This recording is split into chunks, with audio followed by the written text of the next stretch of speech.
Bradley. Hi, it's Michelle Bradley from REC Networks, and in this video, we will briefly discuss the renewal process, and then we'll take you through filing a renewal application for an LPFM station. While broadcast licenses are valid for 8 years, new licenses are only valid for a period up to a designated expiration date that is common for all stations within a particular state. Once you renew, your license will be valid for a full 8-year period. There are many activities that take place prior to the license expiration date. Here is the basic timeline. Prior to filing the renewal application, stations will be required to make a pre-filing announcement that must air on a specific schedule. After filing, a post-filing announcement must also be made on a specific schedule. More information about these announcements and the schedule dates can be found at recnet.com/renewal. Expiration dates are staggered between the different states over a 3-year period.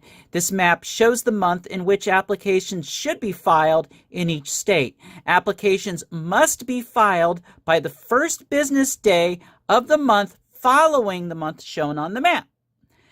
Late filed applications may result in forfeitures and other sanctions, so please get those applications in on time. Now, please pardon the microphone quality in the following presentation on LMS. Renewal applications will be going through LMS, the FCC's licensing and management system. LMS has been used for the past few years in the video services and was recently implemented in radio for ownership reports. LMS will be used for radio renewal applications. For full service radio, LMS will also be used for EEO reports. The EEO report must be filed prior to filing the renewal application. That's for the full service stations out there. LPFM stations do not file EEO reports, so you don't have to worry about that one. Eventually, radio will move more of its applications from CDBS to LMS. For LPFM, this is the service's first journey into LMS. When you log into LMS, you don't need your CDBS account number and password. You'll only need your FRN number and password. So right there, you've got one password instead of two. The sample station we're going to use is an LPFM here in the Salisbury Ocean City market where REC is headquartered. And we're going to take you through the process up to the sending of the application. So here we go. We're going to go ahead and log in. It does take a few seconds for the system to think about it here. And now we drop you on this screen. Now this screen looks very intimidating because this is your saved applications screen. One of the things that you got to realize about LMS is LMS works a little differently than CDBS, where CDBS you could throw all of your applications in there. It doesn't matter what FRN or anything, as long as the licensee name is the same, licensee name and address. In LMS, everything is centered around the FRN. So if you have multiple facilities under the same FRN, you can manage them all on one LMS login.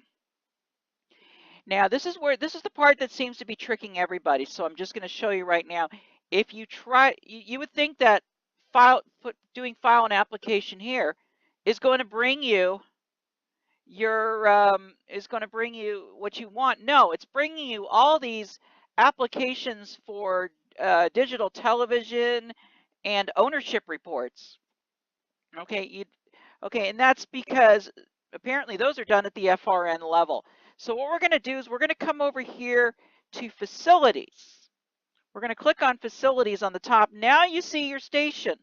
There's your station right there. The next thing we're going to do is we're going to go ahead and click on the facility ID number. And now you see your facility. All of your details and your technical data, including a contour map that doesn't work. So I mean, these are what you will see when you log in there. Now you've got file and application up here. We're going to go ahead and pull down on file and application, and look what's there, license renewal. So we're going to go ahead and click on the license renewal. And what you're going to go ahead and do is you're going to go ahead and put in there, that a description of the application. Now, there's one key thing we've learned from between CDBS and LMS, and despite what you're seeing there on the screen, if you type something in this application description, it is seen in public. So be careful what you write there. If you don't want, millions of eyes seeing that on your application, don't put it there, but just put in a general description, quick description, renewal. I mean, it is very simple. Okay, are any attachments going to be filed with this application? If you're having to file any attachments because of things that you would answer no for that you would normally answer yes, for example, if your station had any fines, if your station was silent for any period of your license term and such, you're going to need to prepare statements on those. Those statements will need to be written on a Word document and then uploaded or turned into a PDF and uploaded into LMS. But if you've got none of that, just go ahead and click no, and then we're going to go ahead and save and continue. Now, does this application request any waivers of the rules? For renewals, there's really no waivers that I'm really immediately aware of here. So we're going to go ahead and file that with a no. We're going to say no, there's going to be no waivers. Then we're going to click on save and continue. When CDBS moved its data over to LMS, some of the fields in LMS are not the same as they were in CDBS. So some of the things did not line up correctly. And so, like, for example, on the applicant information here, it's going to ask you for what type of organization the applicant is. In case of LPFMs, in most cases, you're going to click on not-for-profit. The rest of the data is carried over from CDBS. And so we're going to go ahead and make sure that that's all correct. You can make any corrections you want there. Then we're going to save and continue. Now what we've got up is applicant information. Now this is where it gets a little tricky. So we're going to go through each one of these. And what we're going to be doing here is this is the information that you will put in for your technical contact as well as your legal contact. And in CDBS, those are in two different places. Also, too, when you file an application and you're filing the tech box and you put in the technical information, the consultant's information, or your own information, if you did your own tech box, that'll go there. So what we're going to go ahead and do is we're going to go ahead and first we're going to just go ahead and delete what we have here so far. So let's just go ahead and delete these two items. And so what we're going to do now is let's go ahead and add a contact. So we click on add contact. And so it's okay, so it's going to be legal representative, technical representative, or other. Let's go ahead and just put in the technical representative. And then you come down here and then you can put in your name. Now, one of the key things here is that also too is that you can put in mixed case like this. And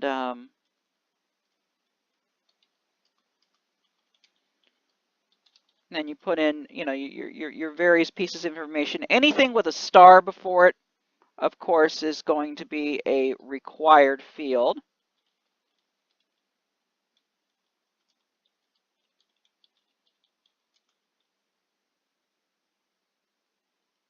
And then you just go ahead and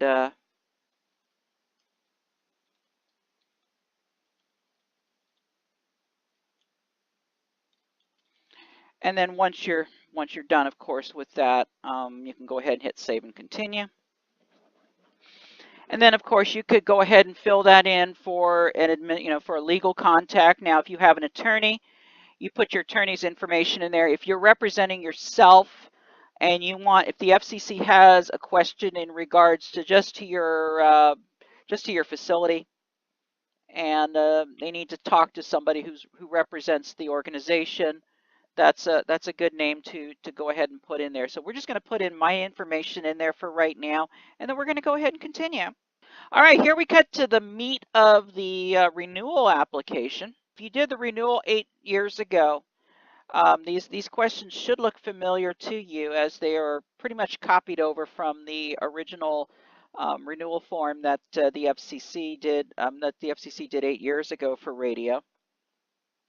And so bottom line is, character issues. Licensee certifies that neither the licensee nor any party to the application has had any interest in or connection with any broadcast application or proceeding where character issues were left unresolved.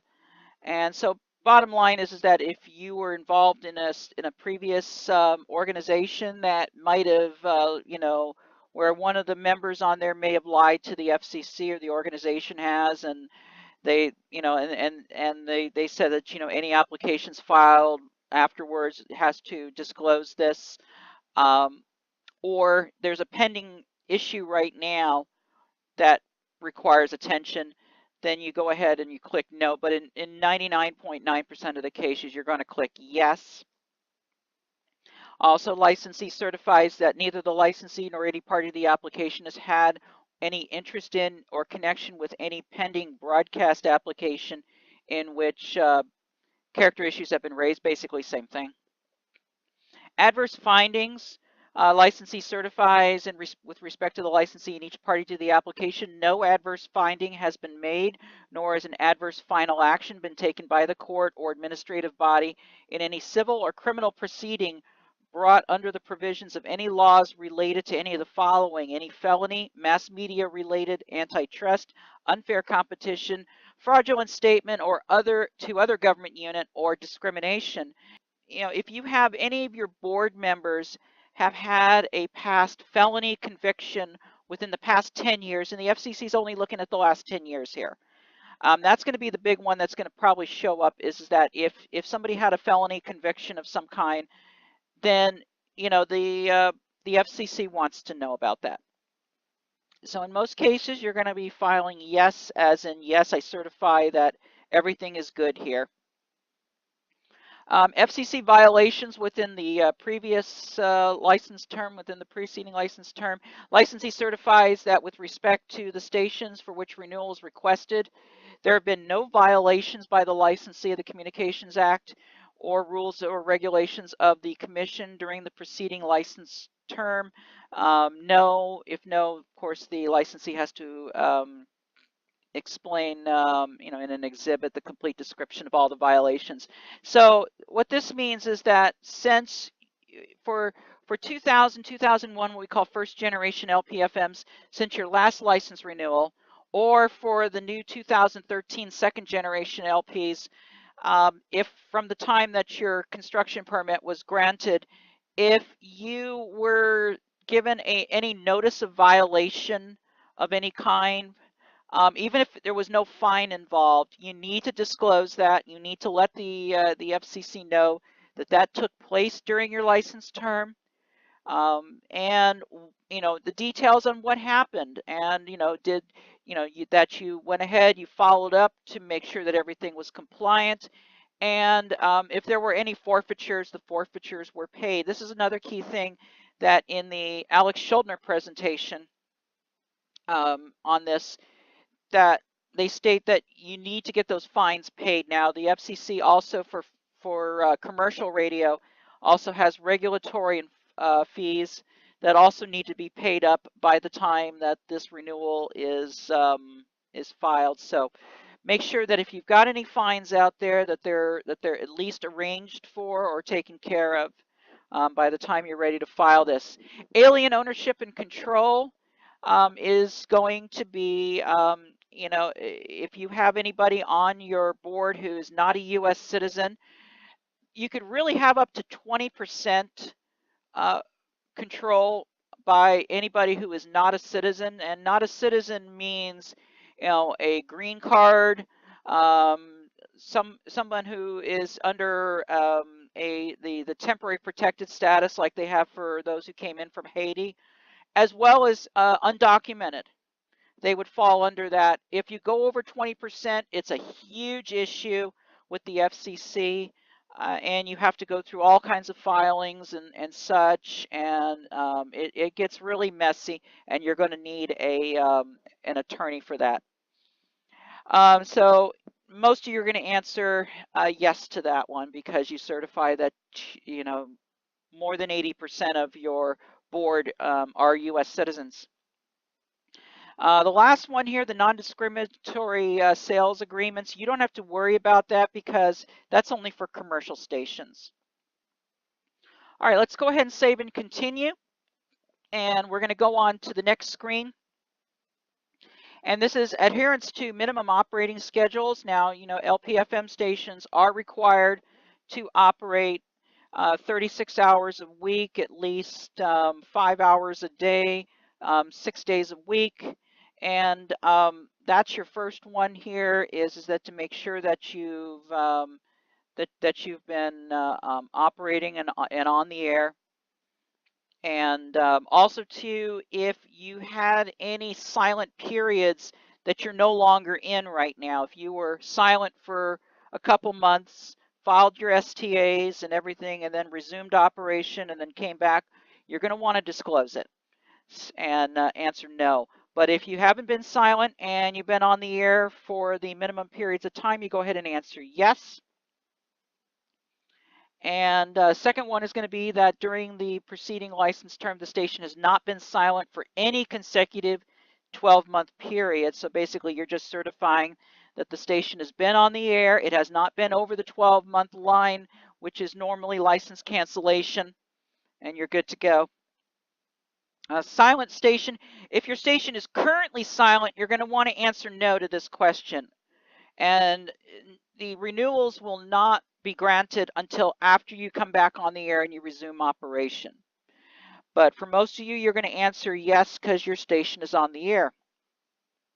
Environmental effects. This is the RF exposure issue. If you're normally if your antenna is more than 20 feet away from any person, then you're okay here. If you are, you know, if you filed some kind, if you had somebody like me or like Paul Baim or Clay or somebody file an RF report with your 318 application and you haven't made any changes, don't worry about this. But if you've made some changes such as lowering your antenna, you may want to look at the revised environmental effects to make sure that you're still within the FCC's exposure limits. Most of you are going to answer yes, and it reminds you that you know, by clicking yes in coordination with other users of the site, you'll reduce power or cease operation to allow other tower users to have access to the site. That's just normal language there. Don't worry about that. And we're going to go ahead then and save and continue. Does this application include one or more translator stations or, you know, in addition to the station listed at the top of the section? Most of you are going to answer no. If you have a commonly owned translator, that means it's licensed to the same organization as the LPFM, one of the two that you're allowed. Or if you're one of the couple of LPFMs on the West Coast that have boosters, then you're going to want to answer yes. The rest of you are going to answer no. We're not going to get into the details about this one. For those who need assistance with that, contact me direct, and we'll work with you on that. Okay, so just confirming that you've not selected any other broadcast station. Okay, good. Okay, so we're going to hit this point here, and this is as far as we're going to go. Because since in this case, since a renewal application has already been filed, it's not going to allow me to file another one. That's a good smart in the system.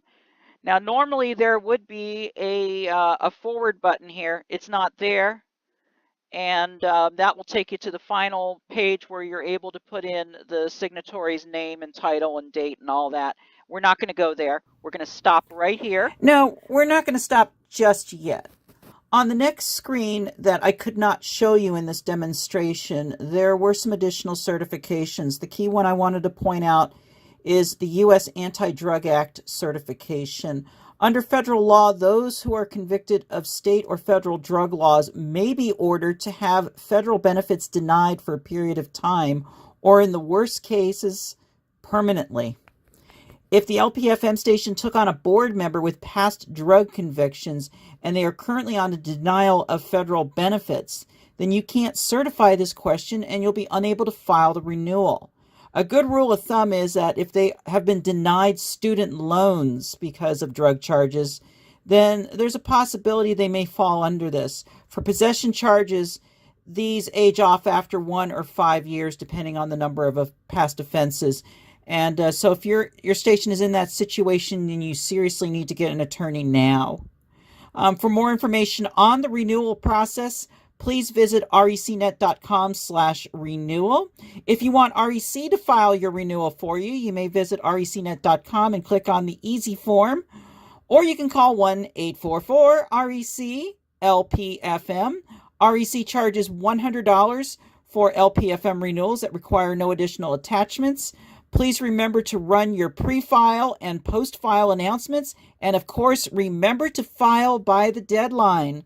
From REC Networks, we wish you the best of luck on your station for the next 8 years, and I'm here if you need any assistance. Thanks for watching. REC.